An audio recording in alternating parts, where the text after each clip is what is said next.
150 people crammed onto a wooden raft in the middle of the Atlantic. No compass, barely any food. 13 days later, only 15 were still alive. The others, dead from dehydration, madness, or, here's where it gets dark, each other. Survivors admitted they ate human flesh to stay alive. The French government wanted this buried, but one artist refused to let them forget. Théodore Géricault spent 8 months bringing corpses into his studio, painting decomposing bodies until neighbors complained about the smell. All to create one massive painting that would force France to face what it tried to hide.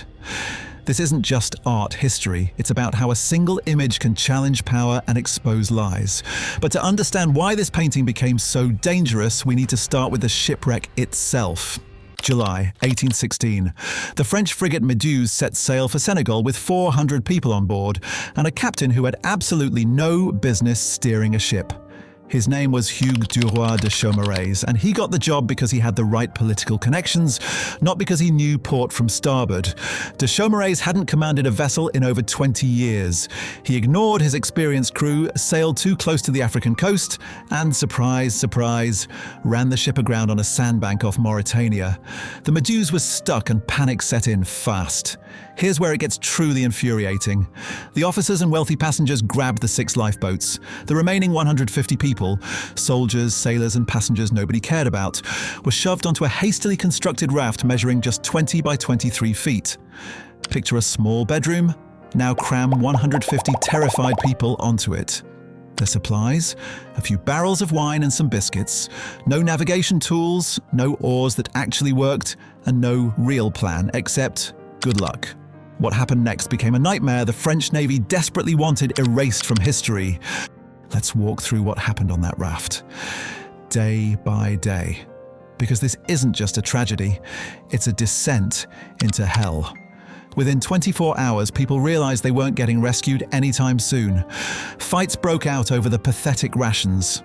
The wine barrels? They became the most valuable thing on that raft. Some men drank themselves into oblivion just to escape the heat and terror. By day 3, the water was gone. People started drinking seawater, which only made the dehydration worse. Then they drank their own urine. The Atlantic sun baked them during the day. At night, waves crashed over the raft, sweeping people into the darkness. Day 5 brought the first deaths. Bodies began piling up with nowhere to put them. This is where survival instinct overrode everything else. The living began cutting flesh from the dead. Survivors later testified they had no choice. It was cannibalism or death. Some refused and didn't make it. When a ship finally spotted them, only 15 people remained alive out of 150. Skeletal, traumatized, some completely insane from what they'd witnessed and done. The French government ordered silence. But 2 survivors, engineer Alexandre Correia and surgeon Henri Savigny, published a tell-all account that ignited public outrage across France. When 27-year-old Théodore Géricault read the survivors' published testimony in 1818, most people saw a horrifying scandal. He saw something else, a story that demanded to be painted. But here's the thing. Géricault wasn't some naive artist discovering darkness for the first time. This guy had already made a career out of painting what polite society refused to look at. Before the Méduse scandal even broke, Géricault was already frequenting morgues and hospitals. In 1818, he created guillotined heads, and yes, those were actual severed heads from guillotine victims. He didn't just sketch them quickly and leave. He kept them in his studio for weeks, studying how flesh decayed, how skin changed color, how death looked real. His neighbors filed complaints about the smell. Imagine living next door and wondering why it smells like a butcher shop in July. For Géricault, this wasn't about shock value or being edgy. He believed art should show truth even when truth was ugly, especially when truth was ugly. Academic painting in 1818 France was all about mythological heroes and biblical scenes, beautiful, sanitized, safe. Géricault wanted the opposite. He wanted to paint what people actually experienced: pain, suffering, death. Not the romanticized version, the real thing. When he read about the raft, he saw both an artistic challenge and a moral duty. The government wanted this forgotten. He would make it unforgettable. He interviewed survivors repeatedly, sketching their haunted faces, memorizing every horrific detail they shared. This wasn't going to be just another painting, it was going to be testimony.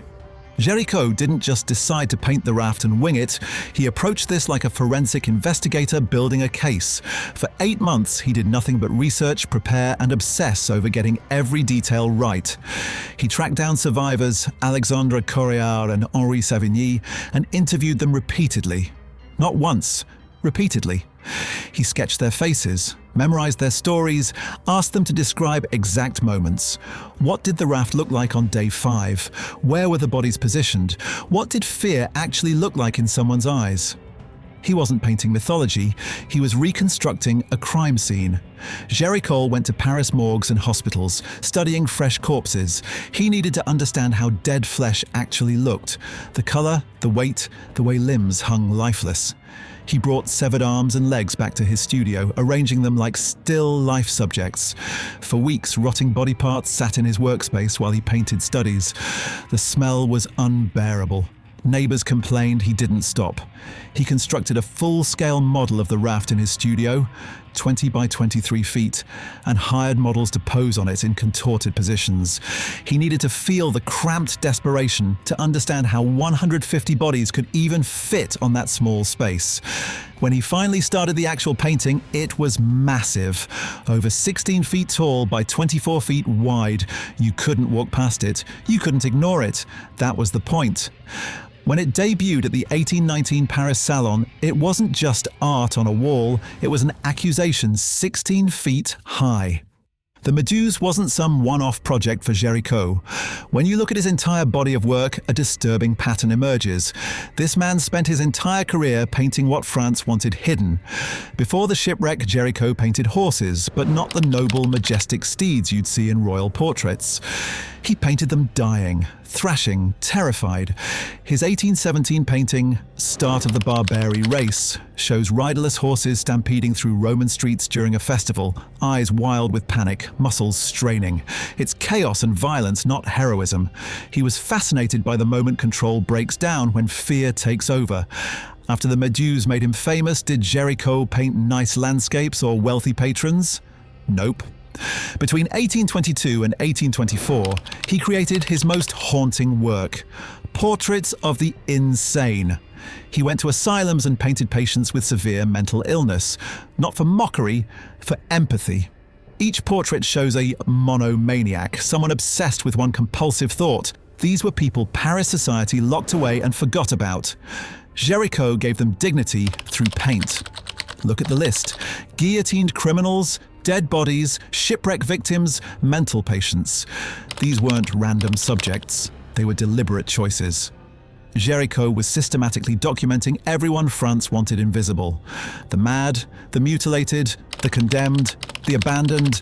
He made their suffering undeniable. The Méduse wasn't an exception, it was the ultimate expression of his mission. A government cover-up about discarded lives, that's exactly what he'd been training to expose his entire career.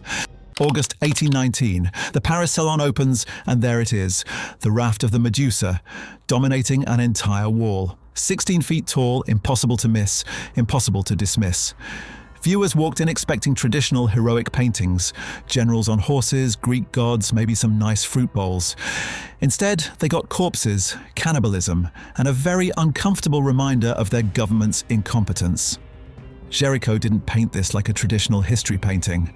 There's no clear hero, no triumphant moment, just desperate men clinging to life, waving frantically at a distant ship that might not even see them. And here's the most radical choice. At the very top of the pyramid of bodies, the man waving the cloth to signal rescue, he's black. In 1819 France, this wasn't just bold, it was revolutionary. The painting shows black and white men together in shared agony. Not separated, not hierarchical, dying and dead side by side, their race mattering exactly zero when survival is on the line. For a country still deeply invested in colonialism and racial hierarchy, this was deeply uncomfortable. The art establishment split violently. Some called it a masterpiece of human emotion and technical skill. Others were horrified. One critic accused Géricault of painting a pile of corpses instead of art. The government tried damage control, downplaying the painting's connection to the actual Medusa scandal. But it was too late. Salon attendance surged.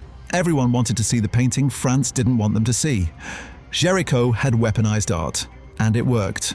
Géricault didn't get to enjoy his triumph for long. Just 5 years after the Méduse painting debuted, he died at age 32 from complications of horseback riding accidents. Those horses he loved painting finally got him. But until his last breath, he kept painting the outcasts, the suffering, the people society wanted invisible.